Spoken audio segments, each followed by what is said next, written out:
അസ്സലാമു അലൈക്കും വറഹ്മത്തുള്ളാഹി വബറകാതുഹു. അൽഹംദുലില്ലാഹി വഹ്ദ വസ്സലാത്തു വസ്സലാമു അലാ മൻ ലാ നബിയ്യ ബഅദ. റഹീഖുൽ ഖുർആനിന്റെ 5-ാമത്തെ സെഷനിലെ 19-ാമത്തെ ക്ലാസ്സിൽ വിശുദ്ധ ഖുർആനിലെ 111-ാമത്തെ അധ്യായമായ സൂറത്തുൽ മസദ് ആണ് നാം പഠിക്കുന്നത്. 5 വചനങ്ങളുള്ള ഈ അധ്യായം മക്കിയായ അധ്യായമാണ്. പ്രവാചകൻ സല്ലല്ലാഹു അലൈഹി വസല്ലം തങ്ങളുടെ ഹിജ്റക്ക് മുമ്പ് മക്കയിൽ വെച്ച് ആദ്യ ഘട്ടങ്ങളിൽ അവതരിപ്പിക്കപ്പെട്ട അധ്യായം കൂടിയാണ് സൂറത്തുൽ മസദ്.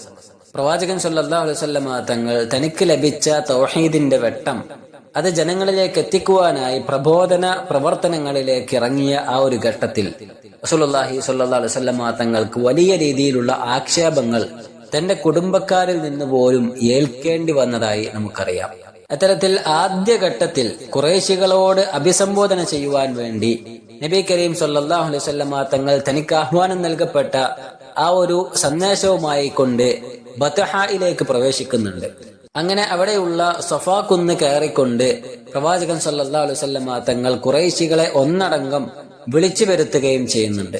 എന്നിട്ട് ഖുറൈശികളോടായിക്കൊണ്ട് പറയുന്നുണ്ട്, അറഅയ്തും ഇൻ ഹദ്ദസ്തുകും അന്നൽ അദുവ മുസ്ബിഹകും ഔ മുംസികും. വലിയൊരു ശത്രു സൈന്യം നിങ്ങൾക്കെതിരെ വരുന്നുണ്ട് എന്ന് ഞാൻ നിങ്ങളോട് പ്രഖ്യാപിച്ചു കഴിഞ്ഞാൽ അകുൻതും തുസദ്ദിഖൂനി, നിങ്ങൾ എന്നെ സത്യപ്പെടുത്തുമോ?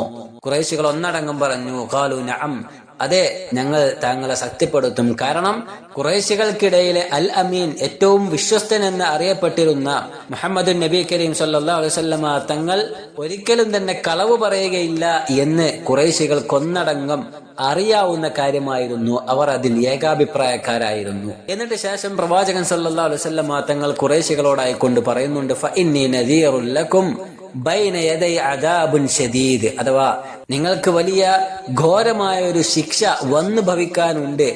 ആ ശിക്ഷയിൽ നിന്നും നിങ്ങൾക്ക് താക്കീത് നൽകുവാൻ വേണ്ടിയുള്ള ഒരു താക്കീതുകാരനാണ് ഞാൻ.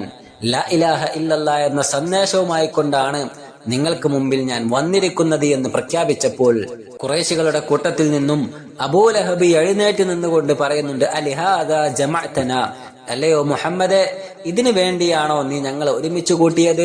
തബ്ബൻ ലക യാ മുഹമ്മദ്, മുഹമ്മദേ, നിനക്ക് നാശം, നിന്നിൽ നാശമുണ്ടാകട്ടെ എന്നിങ്ങനെ അബൂലഹബ് ഉച്ചത്തിൽ പറഞ്ഞതായി കാണുവാൻ സാധിക്കും. മറ്റൊരു ഹദീസിൽ കൈകൾ കുടഞ്ഞുകൊണ്ട് ഇത്തരത്തിൽ പ്രഖ്യാപിച്ച ശേഷം അയാൾ അവിടെ നിന്നും പിന്തിരിഞ്ഞു പോകുന്നതായി റിപ്പോർട്ട് ചെയ്യപ്പെട്ടതായി കാണാം.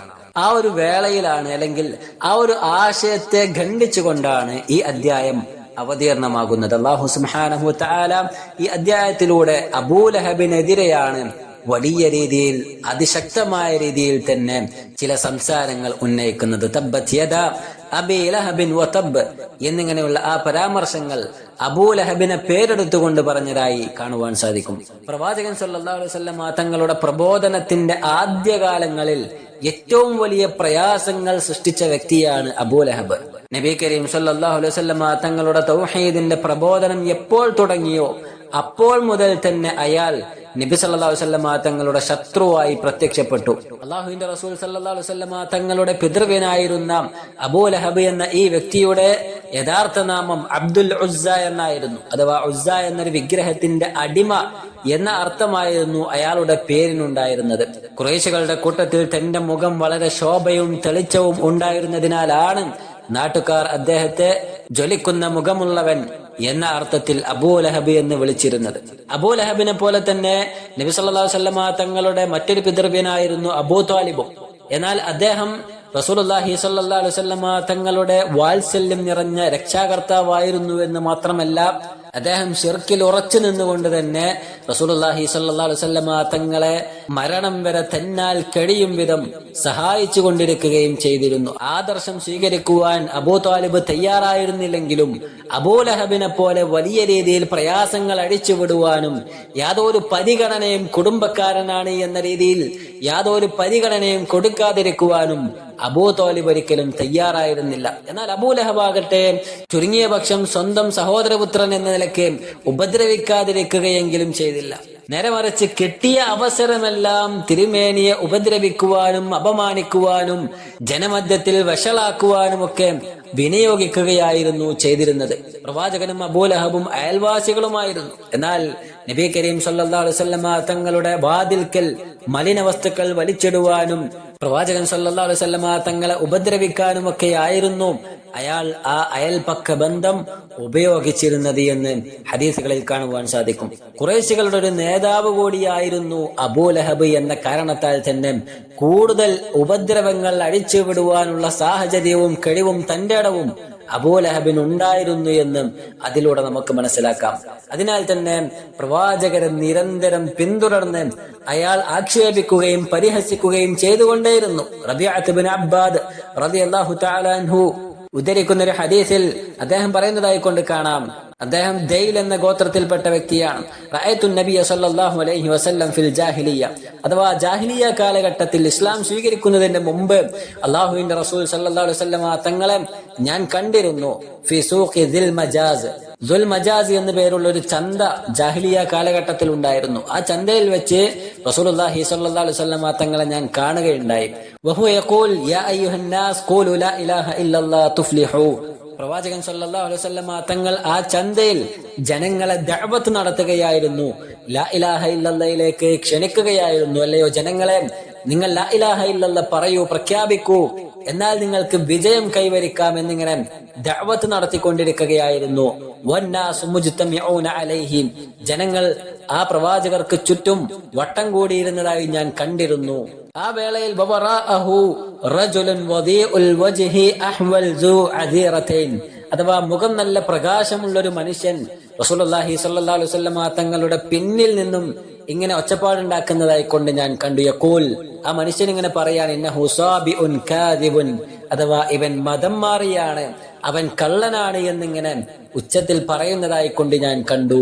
യത്ബഉഹു ഹൈസു ദഹബ, ആ ചന്തയിൽ എങ്ങോട്ട് പോകുമ്പോഴും പ്രവാചകന്റെ കൂടെ ഈ മനുഷ്യനും പോകുന്നതായി കൊണ്ട് ഞാൻ കാണുകയുണ്ടായി എന്നാണ്. ഫസഅൽതു അൻഹു, അങ്ങനെ അയാളെ കുറിച്ച് ഞാൻ അന്വേഷിച്ചപ്പോൾ ജനങ്ങൾ പറഞ്ഞു, ഹാദാ അമ്മുഹു അബൂലഹബ്, അത് അബൂലഹബ് എന്ന അദ്ദേഹത്തിന്റെ പിതൃവ്യനാണ് എന്ന് ജനങ്ങൾ എന്നോട് പറയുകയും ചെയ്തു എന്നാണ്.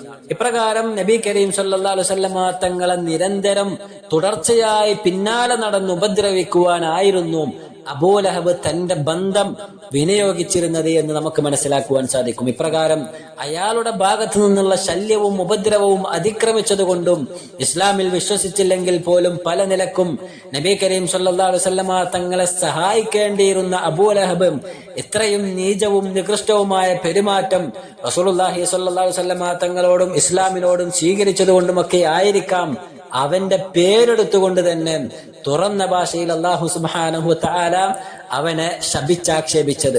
ഇതിനേക്കാൾ കടുത്ത ഭാഷയിൽ ചില കഠിന മുശ്രിക്കുകളെ പറ്റിയും മുനാഫിക്കുകളെ പറ്റിയും ഒക്കെ വിശുദ്ധ ഖുർആനിൽ പ്രസ്താവിച്ചതായി കാണാം. പക്ഷേ അവരുടെ ഒന്നും പേരെടുത്ത് പറഞ്ഞതായി കാണാവതല്ല. അതിൽ നിന്നും അള്ളാഹുവിനെ അബൂലഹബിനോടുള്ള അതികഠിനമായ വെറുപ്പാണ് വ്യക്തമാക്കുന്നത്. നോക്കാം, അധ്യായത്തിലേക്ക് പ്രവേശിക്കാം. ഒന്നാമത്തെ വചനം, അഊദു ബില്ലാഹി മിനശ് ശൈത്വാനിർ റജീം, ബിസ്മില്ലാഹിർ റഹ്മാനിർ റഹീം, തബ്ബത് യദാ അബീ ലഹബിൻ വതബ്. ആയത്തിന്റെ അർത്ഥം, അബൂലഹബിന്റെ ഇരു കരങ്ങളും നശിച്ചിരിക്കുന്നു, അവൻ നാശമടയുകയും ചെയ്തിരിക്കുന്നു. തബ്ബത്ത്, നശിച്ചിരിക്കുന്നു. യദാ അബീ ലഹബ്, അബൂലഹബിന്റെ ഇരു കരങ്ങളും നശിച്ചിരിക്കുന്നു. വതബ്ബ, അവനും നാശമടഞ്ഞിരിക്കുന്നു എന്നാണ്. അഥവാ ഖസിറത് വഖാബത്, അവൻ ആകെ മൂടിയിരിക്കുന്നു, പൂർണ്ണമായും നശിച്ചിരിക്കുന്നു എന്നാണ്. വദല്ല അമലുഹു വസഅയുഹു, അവന്റെ പരിശ്രമങ്ങളും അവന്റെ പ്രവർത്തികളും എല്ലാം പാഴായി പോയിരിക്കുന്നു. വതബ്ബ, അവനും നശിച്ചിരിക്കുന്നു. വഖദ് തബ്ബ തഹഖഖു ഖസാറതിഹി വഹലാകിഹി, പരിപൂർണമായ നാശത്തിലേക്കും അവനും ചെന്ന് പതിച്ചിരിക്കുന്നു എന്നാണ്.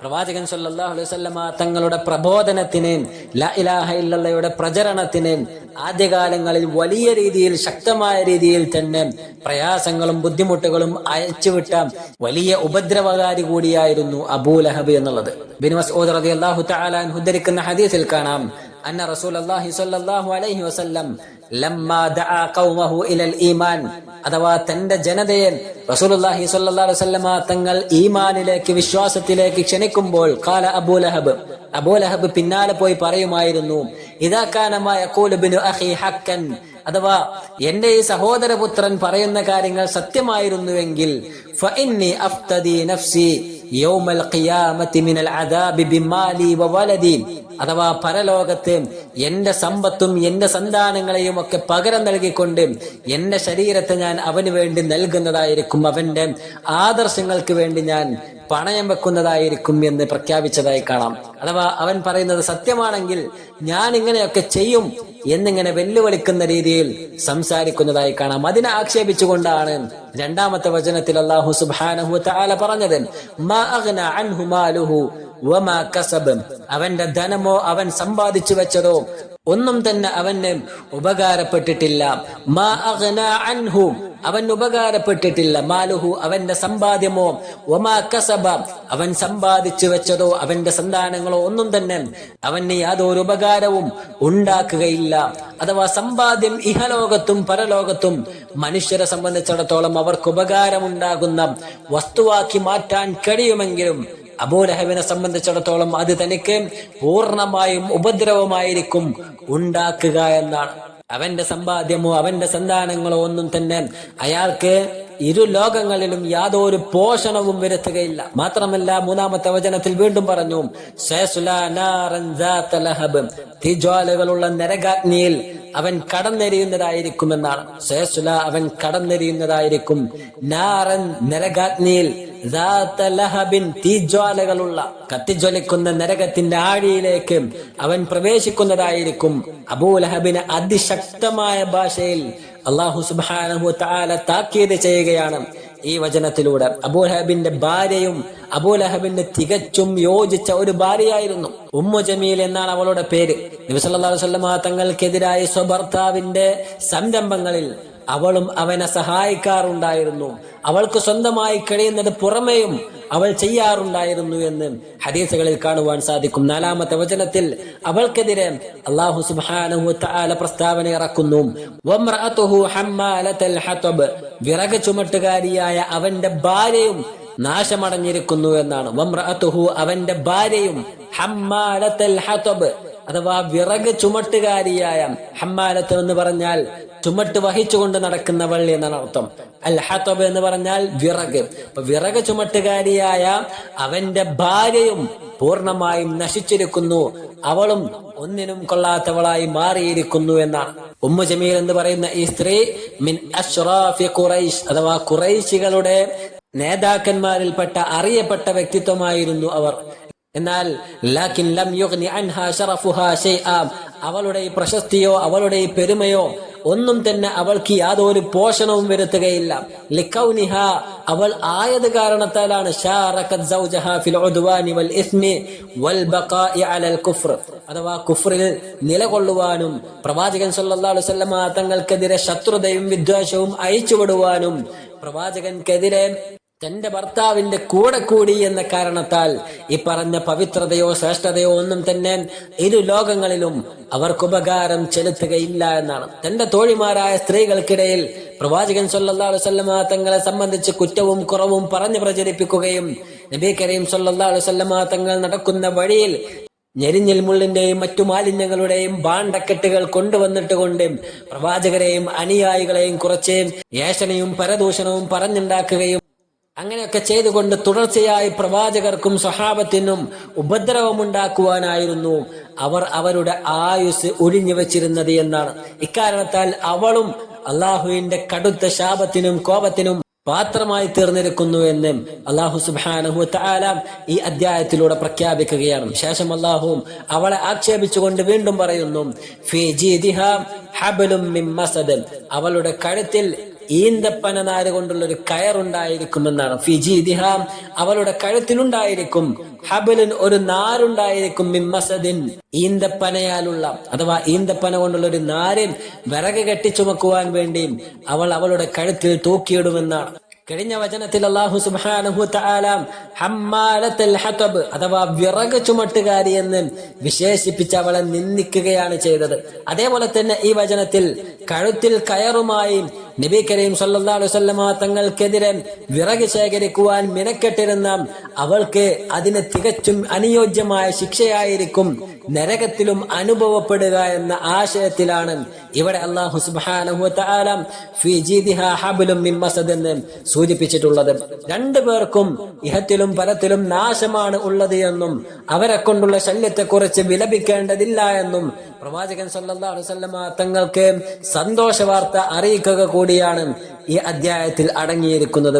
രണ്ടുപേരും ജീവിച്ചിരിക്കെ തന്നെയാണ് ഈ അധ്യായത്തിന്റെ അവതരണവുമുള്ളത്. അതവർക്ക് വലിയൊരു അടിയായിരുന്നു എന്നും അതിലൂടെ മനസ്സിലാക്കുവാൻ സാധിക്കും. എന്തായാലും അബൂലഹബിനെ തുടർന്ന് അവനെ അനുകരിച്ചിരുന്ന അവന്റെ ഭാര്യയെയും ശാപത്തിൽ അവനോടൊപ്പം അല്ലാഹു സുബ്ഹാനഹു തആല പങ്കു ചേർത്തിരിക്കുന്നു എന്ന് അതിലൂടെ മനസ്സിലാക്കാം. അത്തരത്തിൽ പ്രവാചകർക്കെതിരായി വന്നിരുന്ന സകല പ്രഹസനങ്ങളിൽ നിന്നും അല്ലാഹു തന്റെ തിരുദൂതരെ ആശ്വസിപ്പിക്കുകയും സമാധാനിപ്പിക്കുകയുമാണ് ഈ വചനങ്ങളിലൂടെ അല്ലാഹു ചെയ്തുകൊണ്ടിരിക്കുന്നത്. പ്രബോധന മേഖലയിൽ സജീവത പുലർത്തുമ്പോൾ ഇത്തരത്തിലുള്ള ആക്ഷേപങ്ങളും കുത്തുവാക്കുകളും ദുഷ്പ്രവർത്തികളും ഏൽക്കേണ്ടി വരിക എന്നുള്ളത് സർവ്വസാധാരണയാണ്. അത് പ്രവാചകന്മാരുടെ ചരിത്രമാണ്. ഏതെല്ലാം പ്രവാചകന്മാർ ഭൂമി ലോകത്തേക്ക് നിയോഗിതരായിട്ടുണ്ടോ അവർക്കെല്ലാം തന്നെ ഈ ആക്ഷേപങ്ങൾ ഏൽക്കേണ്ടി വന്നിട്ടുണ്ട് എന്നത് ചരിത്രമാണ്. ചരിത്രം സാക്ഷ്യപ്പെടുത്തിയ കാര്യമാണ്. അതേ രീതിയിൽ തന്നെ നാമും ഈ പ്രബോധന പ്രവർത്തനങ്ങളുമായി കൊണ്ട് മുന്നോട്ട് പോകുമ്പോൾ, സജീവത പുലർത്തുമ്പോൾ, ഈ ആശയങ്ങൾ നാം ഏറ്റു നടക്കുമ്പോൾ, അത് മറ്റുള്ളവർക്ക് പകർന്നു കൊടുക്കുമ്പോൾ സ്വാഭാവികമായും ഈ ആക്ഷേപങ്ങളും കുത്തുവാക്കുകളും നാമും ഏൽക്കേണ്ടി വരും. ശത്രുക്കളുടെ പക്ഷത്തു നിന്നും ദുഷ്പ്രവർത്തികളും നമ്മുടെ ജീവിതത്തിൽ നാം അലങ്കാരമായി കൊണ്ടു നടക്കേണ്ടി വരും. അത്തരം വേളകളിൽ അല്ലാഹു സുബ്ഹാനഹു തആല നമ്മുടെ കൂടെയുണ്ട് എന്നും അവന്റെ സഹായം സമീപസ്ഥമാണ് എന്നുമൊക്കെയുള്ള ബോധ്യം ഈ വചനങ്ങൾ പഠിക്കുമ്പോൾ നമുക്കുണ്ടായിരിക്കേണ്ടതുണ്ട്. അല്ലാഹു സുബ്ഹാനഹു തആല അവന്റെ ദീനിൽ അടിയുറച്ചു നിൽക്കുവാനും അവന്റെ ദീന പ്രബോധനം ചെയ്യുന്ന ആ ആദർശം മറ്റുള്ളവർക്ക് എത്തിച്ചു കൊടുക്കുന്ന ദഅവത്തിൽ മുന്നേറുവാനും അല്ലാഹു നമ്മെ സഹായിക്കുമാറാകട്ടെ. ദീനിനെ ഉൾക്കൊള്ളുവാൻ കഴിയാത്ത, അതിന്റെ ആശയങ്ങൾ ജീവിതത്തിലേക്ക് ചേർത്ത് വെക്കാൻ കഴിയാത്ത ഹതഭാഗ്യവാന്മാരിൽ നിന്നും അല്ലാഹു നമ്മെ കാത്തുരക്ഷിക്കുമാറാകട്ടെ. اللهم ربنا آتنا في الدنيا حسنة وفي الآخرة حسنة وقنا عذاب النار يا رب العالمين. ربنا تقبل منا إنك أنت السميع العليم وتب علينا إنك أنت التواب الرحيم. وصلى الله وسلم على نبينا محمد. السلام عليكم ورحمة الله وبركاته.